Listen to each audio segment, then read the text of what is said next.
മഴ തോരും മുമ്പയുടെ നാളത്തെ വിശേഷത്തിലേക്ക് എല്ലാവർക്കും സ്വാഗതം. വൈജയന്തി അലീനയുടെ ഹോസ്പിറ്റൽ ബിൽസ് ചെക്ക് ചെയ്തുകൊണ്ടിരിക്കുകയാണ്. എടി അലീനയെന്ന് ഉച്ചത്തിൽ വിളിക്കുന്നുണ്ട്. ഞാനിതാ വരുന്നു മേഡം എന്ന് പറഞ്ഞ് അലീന പെട്ടെന്ന് വൈജയന്തിയുടെ അടുത്തേക്ക് വരുന്നുണ്ട്. എന്താ മേഡം? ഇത് കണ്ടോ നീ? നിന്റെ ഹോസ്പിറ്റൽ ബില്ലാണ്. എത്ര ക്യാഷ് അവിടെ ചെലവായെന്ന് വല്ല ബോധമുണ്ടോ നിനക്ക്? ഇല്ല മാഡം, എനിക്കറിയില്ല. 1,65,000 രൂപയായിരിക്കണോ? ഇത് നീ എങ്ങനെ തിരിച്ചു തരാനാ? മാഡം, അതിന് എൻ്റെ കയ്യിൽ ക്യാഷ് ഇല്ലല്ലോ. സാറിൻ്റെ കയ്യിൽ ക്യാഷ് ഉള്ളത് കൊണ്ട് രക്ഷപ്പെട്ടു, അല്ലെങ്കിൽ ഇപ്പോൾ എന്ത് ചെയ്യുമായിരുന്നു എന്ന് അലീന ചോദിക്കുന്നുണ്ട്. ഇത് കേട്ടിട്ട് വൈജയന്തി പറയുന്നുണ്ട്, ഈ ക്യാഷെല്ലാം നീ തന്നെ തന്നു തീർക്കണം. അതിന് മാഡം, എന്നെ ഇവിടെ നിന്നും പറഞ്ഞു വിടുമെന്നല്ലേ പറഞ്ഞത്? പിന്നെ ഞാൻ എങ്ങനെ തന്നു തീർക്കാനാ? ഓ, അതും ശരിയാണല്ലോ. ഞാൻ ആലോചിക്കട്ടെ. നിന്നെ ഇവിടെ നിർത്തിയാലും കുഴപ്പമാണ്, നിന്നെ പറഞ്ഞു വിട്ടാലും കുഴപ്പമാണ്. എന്തായാലും ഞാനൊന്ന് ആലോചിക്കട്ടെ എന്ന് പറയാണ്. അങ്ങനെ വൈജയന്തി ചിന്തിച്ചിരിക്കുന്നത് കണ്ടിട്ട് നമ്മുടെ അലീനയ്ക്ക് ചിരി വരും കേട്ടോ. അമ്മയുടെ ഈ ആലോചനയും ചിന്തകളും എല്ലാം ഇങ്ങനെ കാണുന്ന സമയത്ത് അലീനയ്ക്ക് ദേഷ്യമൊന്നും വരുന്നില്ല. അലീന പുഞ്ചിരിച്ചുകൊണ്ട് അമ്മയുടെ മുഖത്തേക്ക് തന്നെ നോക്കി നിൽക്കുകയാണ്. എന്നിട്ട് അലീന അങ്ങ് കിച്ചണിലേക്ക് പോകുന്നുണ്ട്. അങ്ങനെ ബബിതയും കൃഷ്ണമോളും ഒക്കെ പഠിച്ചുകൊണ്ടിരിക്കുകയാണ്. പഠിക്കലൊക്കെ കഴിഞ്ഞ് അലീനയെ കാണുന്നില്ല. അലീനേച്ചി എവിടെയാന്ന് ചോദിക്കുമ്പോൾ ഞാനിവിടെ കിച്ചണിലുണ്ടെന്ന് പറയുകയാണ്. അങ്ങനെ കൃഷ്ണമോള് കിച്ചണിലേക്ക് ചെല്ലുകയാണ്. ചേച്ചി എന്താ അവിടെ ചെയ്യണേന്ന് ചോദിക്കുന്നുണ്ട്. അത് മോളെ കുറച്ചുകൂടി ജോലികളുണ്ട്, അത് ചെയ്ത് തീർക്കുവാണ്. എൻ്റെ പൊന്നു ചേച്ചി, ഡോക്ടർ എന്താ പറഞ്ഞിരിക്കുന്നത്? 2 ആഴ്ചത്തേക്ക് റെസ്റ്റ് അല്ലേ പറഞ്ഞത്? അതിന് മോളെ റെസ്റ്റ് എടുക്കാൻ പറ്റണ്ടേ? ഈ ജോലികളൊക്കെ ആരാ ചെയ്യുക? ഇത്രയും ദിവസം ആരാ ചെയ്തിരുന്നേ? അമ്മ തന്നെയല്ലേ? ഈ അമ്മയ്ക്കേ എന്തിൻ്റെ കേടാ? ചേച്ചിയെ കൊണ്ട് എന്തിനാ ഇങ്ങനെ കഷ്ടപ്പെടുത്തുന്നത്? അമ്മയ്ക്ക് എന്താ ചേച്ചിയോട് ഇത്രയ്ക്ക് ദേഷ്യം എന്നൊക്കെ ചോദിക്കുകയാണ്. മോളതൊന്നും കാര്യമാക്കണ്ട, അമ്മ എന്നോട് ജോലി ചെയ്തോളാൻ പറഞ്ഞു. പിന്നെ മറുത്തൊന്നും പറയാൻ പറ്റത്തില്ലല്ലോ. ചേച്ചി ഇങ്ങോട്ടേക്ക് മാറി, ഞാൻ ചെയ്തോളാം. ഞാൻ ചേച്ചിയെ ഹെൽപ്പ് ചെയ്യാം. എന്തൊക്കെ ചെയ്യണമെന്ന് ചേച്ചി എന്നോട് പറഞ്ഞു തന്നാൽ മതി. പിന്നെ കുറച്ചൊക്കെ എനിക്ക് അറിയാട്ടോ. വേണ്ട മോളെ, അമ്മ വന്ന് കണ്ട് വഴക്ക് പറയും. നീ ഇങ്ങോട്ടേക്ക് മാറി, ചേച്ചി തന്നെ ചെയ്തോളാം. ചേച്ചി വേണ്ട, ഞാൻ ചെയ്യാം ചേച്ചിയെ ഞാൻ ഹെൽപ്പ് ചെയ്യാം എന്ന് പറഞ്ഞ് നമ്മുടെ കൃഷ്ണമോള് കിച്ചണിലെ ഓരോ കുഞ്ഞു കുഞ്ഞു പണികളൊക്കെ നമ്മുടെ അലീനയ്ക്ക് ഇങ്ങനെ ചെയ്തു കൊടുക്കുകയാണ്.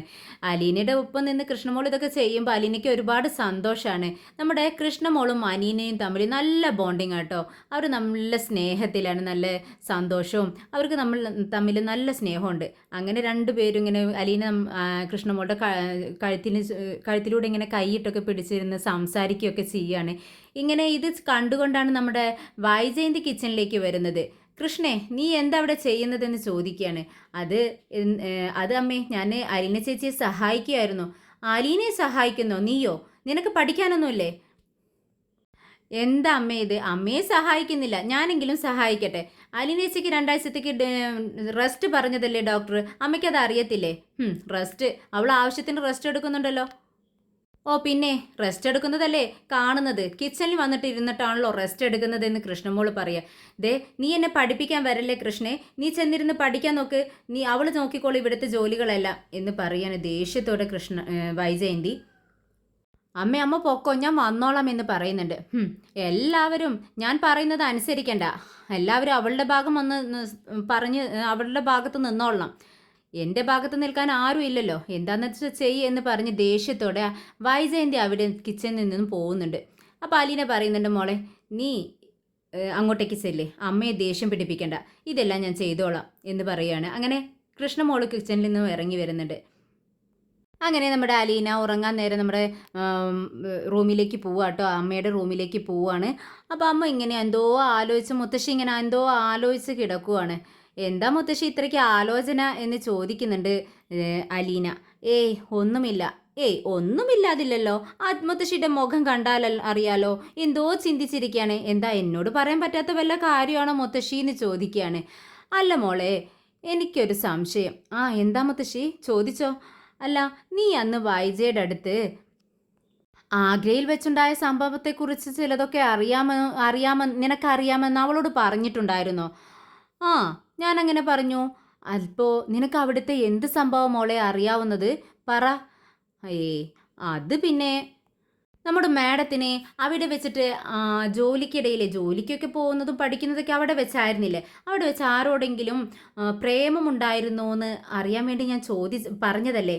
ഇത് കേട്ടതും നമ്മുടെ മുത്തശ്ശി ആകെ ടെൻഷനിലാവുക കേട്ടോ. ഇനിയുടെ മുഖത്തേക്ക് ഇങ്ങനെ നോക്കി ഇരിക്കുന്നുണ്ട്. വൈജയന്തി പറഞ്ഞതുപോലെ ഇവൾക്ക് എന്തെങ്കിലും അറിയോ അവിടുത്തെ കാര്യങ്ങൾ എന്നിങ്ങനെ ചിന്തിച്ചുകൊണ്ടിരിക്കുകയാണ് മുത്തശ്ശി. മുത്തശ്ശി പിന്നീട് ഒന്നും മിണ്ടുന്നില്ല.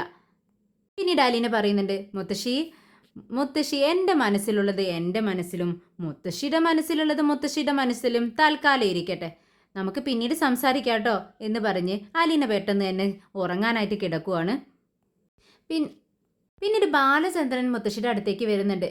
ആ അമ്മ ഉറങ്ങിയോ എന്ന് ചോദിക്കുകയാണ്. ഇല്ല മോനെ, എന്താ? അല്ല അമ്മ, എൻ്റെ ഫോൺ എന്തോ ഒരു കംപ്ലൈൻറ്റ്, എന്താണെന്നറിയത്തില്ല. എനിക്ക് അമ്മയുടെ ഫോണ് ഒന്ന് കുറച്ച് നേരത്തേക്ക് തരാവോ? അതിനെന്താ മോനെ, എൻ്റെ ഫോണ് അവിടെ വെറുതെ ഇരിക്കുമല്ലേ. ദേ ഈ അലീന കൊച്ച ഇടയ്ക്കൊക്കെ എടുത്ത് ആർക്കെങ്കിലുമൊക്കെ വിളിക്കുന്നത്. അതിൽ ഇങ്ങോട്ട് വരുന്ന കോള് മാത്രമേ എനിക്ക് എടുക്കാൻ അറിയത്തുള്ളൂ, അങ്ങോട്ട് വിളിക്കാനൊന്നും അറിയില്ല. മോൻ എടുത്തോ, എന്നിട്ട് എപ്പോഴാന്ന് വെച്ചാൽ ഇങ്ങോട്ട് കൊണ്ടുവന്നാൽ മതി എന്ന് പറയാണ്. അങ്ങനെ ബാലചന്ദ്രൻ ആ ഫോൺ എടുത്ത് തൻ്റെ റൂമിലേക്ക് പോവാണ്. ബാലചന്ദ്രൻ ഈ ഫോൺ എടുത്തിരിക്കുന്നത് എന്തിനാന്ന് വെച്ചാൽ മുൻപൊരു ദിവസം മുത്തശ്ശിയുടെ ഫോൺ എടുത്ത് അതിൽ കോൾ റെക്കോർഡർ ഓണാക്കി വെച്ചിട്ടുണ്ടായിരുന്നു. നമ്മുടെ വൈജയന്തിയുടെയും അലീനയുടെയൊക്കെ രഹസ്യങ്ങൾ കണ്ടുപിടിക്കാൻ വേണ്ടി. മുത്തശ്ശിക്കും എന്തെങ്കിലുമൊക്കെ അറിയാവോ എന്ന് നമ്മുടെ ബാലചന്ദ്രനെ അറിയാം. ഇവർക്കെല്ലാവർക്കും അറിയാവുന്ന കാര്യം, പക്ഷെ തനിക്ക് മാത്രം സത്യങ്ങളൊന്നും തന്നെ അറിയില്ല. അതുകൊണ്ട് ഇത് കണ്ടുപിടിച്ചേ തീരൂ എന്നുള്ള ഒരു ഉറച്ച തീരുമാനത്തിലായിരുന്നു ബാലചന്ദ്രൻ. അതുകൊണ്ട് തന്നെ മുത്തശ്ശിയുടെ ഫോണിലെ കോൾ റെക്കോർഡർ ഓണാക്കി വെച്ചിരിക്കുകയാണ്. അതുകൊണ്ട് അതിൽ നിന്നും അലീനയോ മുത്തശ്ശിയോ മനുവോ ആരെങ്കിലും തന്നെ കോൾ ചെയ്തിട്ടുണ്ടെങ്കിൽ അതെല്ലാം റെക്കോർഡായിക്കൊണ്ട് ഇരിക്കുമല്ലോ. അത് എങ്ങനെ കേൾക്കാൻ വേണ്ടി തന്നെയാണ് നമ്മുടെ ബാലചന്ദ്രൻ ഈ ഫോൺ എടുത്തുകൊണ്ട് റൂമിലേക്ക് പോകുന്നത്. കോൾ റെക്കോർഡർ ഓണാക്കി വെച്ചതിന് ശേഷം നമ്മുടെ അലീന രേവതിക്കുട്ടിക്ക് വിളിച്ചിരിക്കുന്നു. ലാസ്റ്റ് വിളിച്ചത് രോഹിത്തിനാണ്. അങ്ങനെ റൂമിലെത്തിയതും വൈജയന്തി റൂമിലില്ലെന്ന് ഉറപ്പ് വരുത്തി ഈ കോൾ റെക്കോർഡറൊക്കെ ഓണാക്കി നോക്കുവാണ്. ഓണാക്കിയതും ബാലചന്ദ്രൻ കേൾക്കുന്നത് അലീന രോഹിത്തിനോട് സംസാരിക്കുന്നതാണ്. എടാ രോഹിത്തെ, നീയും ഹരിയും ചേർന്ന് ജ്യൂസിൽ മയക്കുമരുന്ന് കലർത്തി എനിക്ക് തന്നതും എന്നെ റേപ്പ് ചെയ്യാൻ ശ്രമിച്ചതും എല്ലാം, റേപ്പ് ചെയ്യാൻ ശ്രമിച്ചപ്പോൾ ഞാൻ സ്വയം കത്രികയെടുത്ത് എൻ്റെ വയറ്റിൽ കുത്തിയതും എല്ലാം ഞാൻ നിൻ്റെ അച്ഛനോടും അമ്മയോടും കൂടപ്പിറപ്പുകളോടും മുത്തശ്ശിയോടും ഇന്ന് തന്നെ ഞാൻ ഊൺമേശയിൽ വെച്ച് തുറന്നു പറയും എന്നുള്ള വോയിസാണ് ബാലചന്ദ്രൻ കേൾക്കുന്നത്. ഇതങ്ങ് കേട്ടതും കിടക്കുകയായിരുന്ന ബാലചന്ദ്രൻ ഞെട്ടിത്തരിച്ച് അങ്ങ് എഴുന്നേറ്റിരിക്കുകയാണ്. ബാലചന്ദ്രന് വിശ്വസിക്കാൻ പറ്റുന്നില്ല. മുൻപൊരിക്കൽ അലീനയുടെ വായിൽ നിന്നും അവളുടെ വൈജയന്തിയുടെ മകളാണ് താനെന്നുള്ള ഒരു സൂചന നമ്മുടെ ബാലചന്ദ്രന് കിട്ടിയിട്ടുണ്ടായിരുന്നു. പക്ഷേ ഇപ്പോൾ അതിലും വലിയൊരു സത്യം തിരിച്ചറിയാണ് ബാലചന്ദ്രൻ. തൻ്റെ മകൻ അവളെ ഒരു പെങ്ങളെ പോലെ സ്നേഹിക്കേണ്ട അലീനയെ റേപ്പ് ചെയ്യാൻ ശ്രമിച്ചു എന്ന് കേട്ടതും ബാലചന്ദ്രൻ വിശ്വസിക്കാൻ പറ്റുന്നില്ല. ഇത്രയും ഒരു വൃത്തികെട്ടവനാണോ തൻ്റെ മകൻ എന്ന് ചിന്തിച്ചുകൊണ്ട് ബാലചന്ദ്രൻ ആകെ വല്ലാതാവുകയാണ്. കണ്ണടെല്ലാം ഊരി അവിടെ വെക്കുന്നുണ്ട്. ബാലചന്ദ്രൻ മനു വീട്ടിൽ വന്നത് സംസാരിച്ചതിന് മുതൽ എന്തൊക്കെയോ സംശയങ്ങളുണ്ടായിരുന്നു. മനുവിനോട് അത് തുറന്നു പറയുകയും ചെയ്തിട്ടുണ്ടായിരുന്നു. എന്താ മനു എന്ന് ചോദിച്ചപ്പോൾ മനു പറയുന്നുണ്ട്, ഒന്നുമില്ല. നീ അങ്ങനെ പറയലട മനു, ഞാനൊരു പൊട്ടനൊന്നും അല്ല എന്ന് നമ്മുടെ ബാലചന്ദ്രൻ അവനോട് തന്നെ പറഞ്ഞിട്ടുണ്ട്. നമ്മുടെ രോഹിത്തും മനുവും തമ്മിൽ സംസാരിക്കുന്നതിൽ നിന്നും എന്തൊക്കെയോ പ്രശ്നങ്ങളുണ്ടായിരുന്നു എന്ന് നമ്മുടെ ബാലചന്ദ്രന് മുന്നേ സംശയമുണ്ടായിരുന്നു. എന്തായാലും ആ സംശയങ്ങളെല്ലാം തീർന്നിരിക്കുകയാണ്. ഇനി വരുന്ന എപ്പിസോഡുകളിലെല്ലാം നമ്മുടെ ബാലചന്ദ്രൻ്റെ താണ്ഡവം തന്നെയായിരിക്കും.